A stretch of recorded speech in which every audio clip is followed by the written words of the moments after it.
82년생 김지영 리뷰는 페미코인이니 안티페미코인이니 하는 사상 검증의 장이 되었습니다. 이 광기에 동참할 생각은 없지만 그렇다고 이 주제를 피할 이유도 없죠. 짧게 다룰 수 있는 이야기가 아니니 이번 영상은 철저히 남녀 갈등에만 주목하고 영화 리뷰는 2부에 몰아서 진행하겠습니다. 유튜브를 운영해온 2년간 자신을 속인 크리족으로부터 벗어나겠다고 말하는 이 히어로가 한다는 건 고작 슈트의 색만 바꾸는 겁니다. 여성 인권을 메인으로 다룬 4가지 영상. 걸캅스의 문제는 차별과 폭력의 아픔에 대해 말하는 영화가 오로지 감정에 기반한 흑백 논리로 또 다른 차별과 폭력을 낳고 있다는 데 있습니다. 여성 할당제 수준의 수동적인 여성 캐릭터 비판과 이 정도면 여성 할당제를 지켰다는 식으로 어거지로 넣지는 않았으면 좋겠다는 겁니다. 전개에 불필요한 성상품화 요소에 대한 비판 3편. 사자성어로는 성상품화라고 하고요. 영화 채널 중 가장 눈치를 보지 않는 채널이라 그런 착각을 해왔습니다. 저도 압니다. 한 명이 세상을 바꿀 수는 없다는 것을요. 하지만 뭔가 유의미한 질문을 던지고 있다고 생각해왔습니다. 남자가 바람을 피우면 오죽 여자가 못났으면 그랬을까 하고, 여자가 바람을 피우면 남편 잡아먹을 배은망덕한 잡것으로 만드는 구한말쯤의 시선으로 세상을 살아가는 감독님의 훌륭한 가치관이 아주 짙게 배어있는 작품이죠.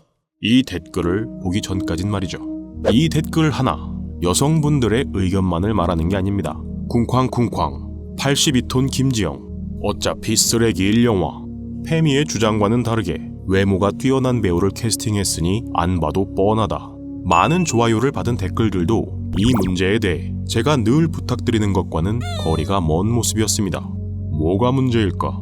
왜 이 갈등은 심화되기만 할 뿐 나아지지 않는 것일까? 2년 하고도 7개월. 그 긴 방황 끝에 드디어 저는 깨달았습니다. 어떤 노력을 한들 저 또한 어찌할 수 없는 한냄이었단 사실을요. 오늘은 제가 유다 300의 에피알테스가 되어 페미분들이 한남제국을 어떻게 무너뜨릴 수 있을지 내부 고발자가 되겠습니다.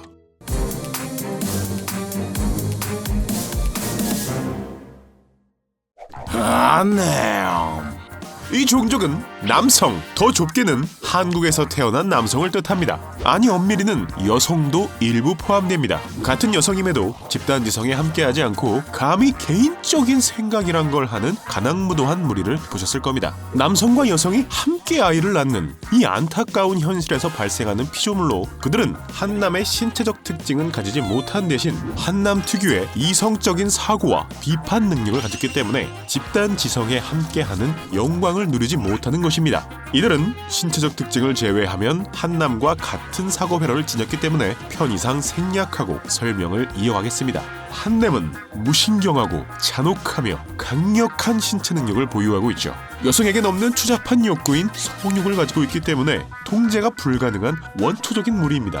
어허, 그건 한남들이 지어낸 헛소문입니다. 순결하고 억압받을 뿐인 여성들이 어떻게 기득권자인 남성을 성희롱 할 수 있겠습니까? 당장 치우세요. 그런 것보단 페미 여전사분들이 저를 직접 일깨워준 중요한 사실이 있습니다. 바로 한남들은 여성보다 종 자체가 우월하다는 겁니다. 한남도 어머니가 있고 딸이 있고 연인이 있을 텐데 여성의 아픔을 알 수도 없고 이해하려 들지도 않는다? 여러분의 주장이 사실이라면 첫째론 모든 남성이 모든 여성보다 모든 면에서 더 우월하다는 것이 기본 전제고, 둘째론 모든 남성은 일말의 애정과 공감 능력도 없어야 합니다. 이 2가지 중 하나라도 충족하지 못한다면 모든 남성이 여성을 억압한다는 것은 불가능하죠. 이런 전제를 두고 본다면 한남은 절대로 여성의 아픔을 이해 못해. 그렇지만 우리의 요구사항은 따라야 해. 이런 주장은 애초에 잘못된 접근법입니다. 여성의 아픔을 공감하지 못하며 잠재적인 성범죄자에 여러분을 억압하는 한남들이 여러분의 권리를 위해 움직일 거라고요? 이성적 사고 능력이 없는 여러분은 이해하기 어려우시겠지만 한남들은 이런 상황을 모순적이라고 표현합니다. 그들은 비판적인 사고를 거치지 않고선 공감할 수 없는 특징을 가지고 있습니다. 순수하고 자비로운 여성분들이 82년생 김지영에 열광하는 이유는 간단합니다. 2시간 동안 단 하나라도 하나라도 내가 감정이입할 수 있는 순간이 있다면 내가 김지영이고 김지영이 난데 하는 극한의 공감 능력이 발휘되며 저 주장이 올바른가 같은 째째한 문제는 건너뛸 수 있는 거죠. 반면 안타깝게도 한nem들은 감정적으로 연민을 느끼는 것과 메시지가 올바른가를 별개로 칩니다. 영화와 실제 사례로 각각 하나씩 비유해 보겠습니다. 자, 먼저 신과 함께 스포가 있으니 안 보신 분은 다음 사례로 넘어가시면 됩니다. 이게 뭐 하는 거야?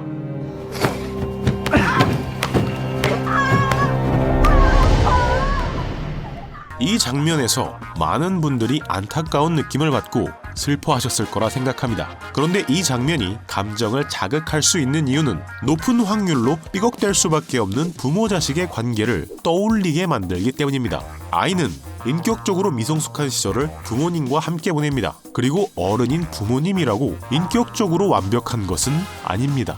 대부분의 가정엔 상처와 아픔이 있습니다. 즉, 이 장면은 보편적인 경험을 떠올리게 만드는 트리거 역할을 할 뿐 부모님을 죽이려는 시도가 올바른 내용이거나 여러분이 시도해본 적이 있기 때문에 이 내용에 공감하는 건 아니죠. 이렇게 감정과 올바름은 별개란 겁니다. 무엇보다 이건 핸드폰 보다가 늦게 잡은 사람 뿜업급의 얄팍한 수작질에 불과하니 영화적으로도 잘 만든 건 절대 아니고요.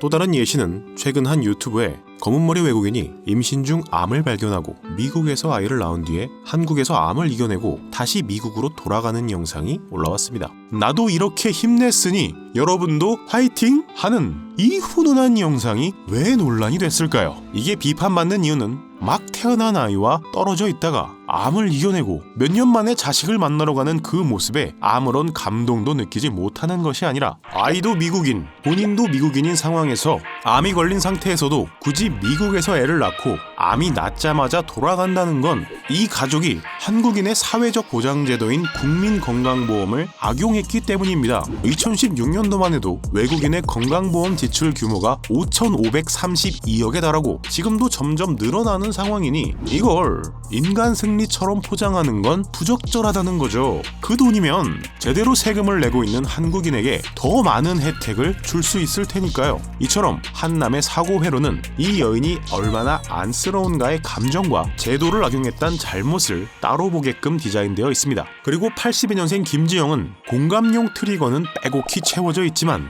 메시지의 올바름과 방향에 있어선 문제가 심각한 영화입니다. 남성이라면 몰카를 돌려보는 걸 당연시 여긴다는 듯한 편견, 맘충이란 용어가 탄생한 배경은 무시한 채 무조건적인 아이 혐오로 몰아가고 마치 여성은 대학 가고 공부해봐야 소용없다는 듯한 시대착오적 연출, 무엇보다 에릭남도 울고 갈 완전체 남편을 가졌음에도 아무런 노력도 행동도 하지 않으며 오직 세상이 그녀를 더 알아주고 배려해줘야 한다는 식으로 연출된 김지영은 극한의 공감 능력을 지닌 패미분들께는 아주 사소한 문제에 불과하지만 째째한 한남들에겐 쉽게 넘어갈 수 없는 문제란 겁니다. 그럼 이렇게 공감 능력이 결여되고 이기적이며 사회의 기득권을 독차지하고 있는 한냄 제국을 어떻게 무너뜨릴 수 있을까요?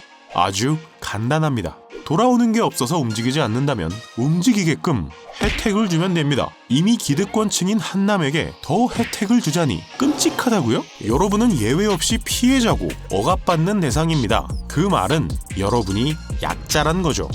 프랑스 혁명은 숫자라도 많아서 성공했죠. 숫자도 비등한 데다 신체적으로 우월하고 항상 여성을 공격할 준비가 되어 있는 한남의 비위를 거스른다는 건 좋은 말상이 아닙니다. 당장은 굴욕적이더라도 곰의 쓸개를 씹는 심정으로 그들을 속일 필요가 있습니다. 앞으론 여성의 권리 대신 인권이란 단어를 쓰면서 말이죠. 우리만 좋자고 이러는 게 아니야. 이 문제를 해결하면 모두가 더 나은 세상에서 살 수 있어. 노동자의 인권이 개선된다면 육아휴직을 쓰며 눈치 볼 필요가 없어집니다.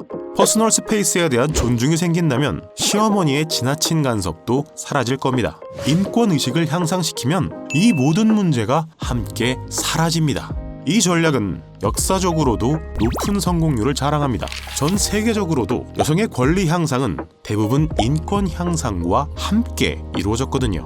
유일하게 영향력을 지녔던 여성운동인 서프로제트조차 사실은 진정한 여성을 위한 운동이 아니었습니다. 이 운동의 결과로 돈이 많고 30대 이상의 상류층 여성만 투표권을 받았으니까요. 그러니까 We're in every home. We're half the human race. You can't stop us all. 이런 이빨린 소리는 노동자층을 이용하기 위한 수단이었을 뿐 한남식 사고 회로를 가졌던 에멀린 팬커스트는 여성 전체의 인권 따윈 관심도 없었으며 각종 인종차별적 발언도 서슴지 않았던 사기꾼입니다. 서프로테트가 끝나고도 상류층을 제외한 여성들은 10년간 투표권을 얻지 못했으며 투표권을 받게 되는 건 노동자 남성, 유색인종들과 함께 20세 이상이라면 성별, 계급, 인종, 빈부, 종교 불문하고 모두가 투표할 수 있는 보통 선거권이 도입된 후입니다. 이처럼 여성 내부에서도 배신자가 발생하기 마련이라 진정한 여권 향상은 창문을 깨고 불을 지르는 테러가 아니라 모두가 함께 더 나은 방향을 위해 고민했을 때 조금씩 이루어져 왔습니다. 불과 20여 년 전까진 버스에서 담배를 피웠고 10여 년 전까진 혼자 밥을 먹으면 식당 출입을 거부당하거나 친구도 없는 사람이라는 조롱을 받는 게 당연한 풍경이었습니다. 이건 미개한 게 아닙니다. 단지 몰랐던 거죠. 설령 서구권이라 한들 지금의 지구상엔 100% 완벽한 유토피아는 없으며 김지영이 사회생활을 시작할 무렵인 2006년도에도 이미 OECD가 직접 발표한 한국의 GID 순위는 전체 국가 중 4위였습니다. 유럽이나 미국 등 다른 선진국들에 비해 한국이 유독 인권 문제에 대해 뒤처진다고요? 그럴 수밖에요. 6.25 전쟁을 멈춘 게 불과 1953년입니다. 그 전엔 1945년까지 일본에게 지배당하고 있었죠. 한일 병합조약이 체결된 1910년부터 1997년 IMF까지 근 100년간 온갖 풍파를 겪으며 자원도 없는 이 나라에서 국민들의 관심사는 오로지 생존이었습니다. 그래서 이 나라가 경제 규모에 비해 인권의식이 빈약한 겁니다. 인권은 생존의 문제가 해결되고 사회가 안정된 후에야 개선할 수 있는 문제니까요. 그러니까 이게 맞지 않을까요? 그때 우린 그때 시간 안에서 최선을 다한 거야. 지난 시간은 그냥 두자. 자연스럽게.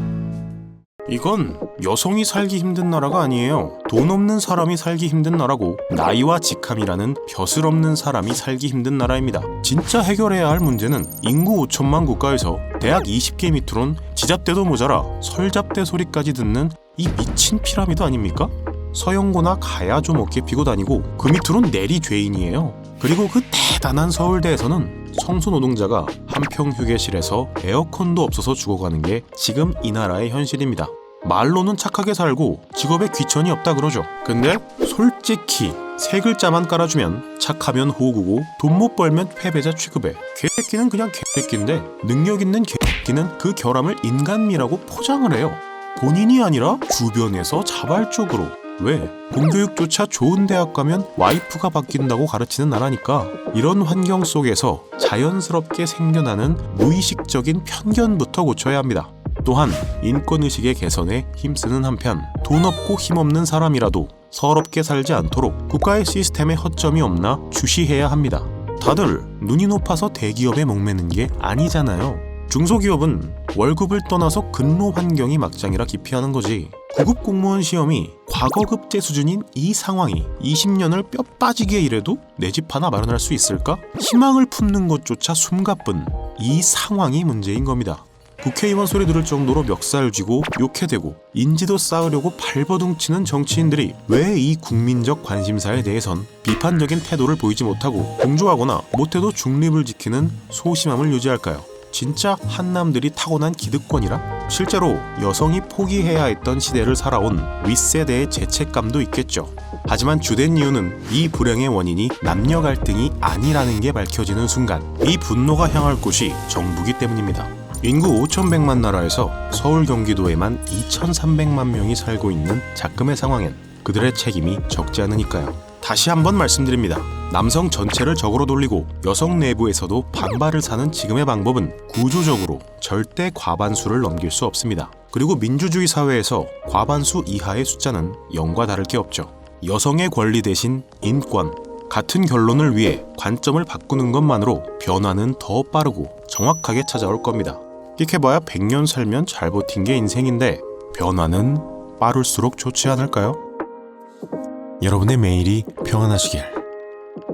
마치며 듀나였습니다.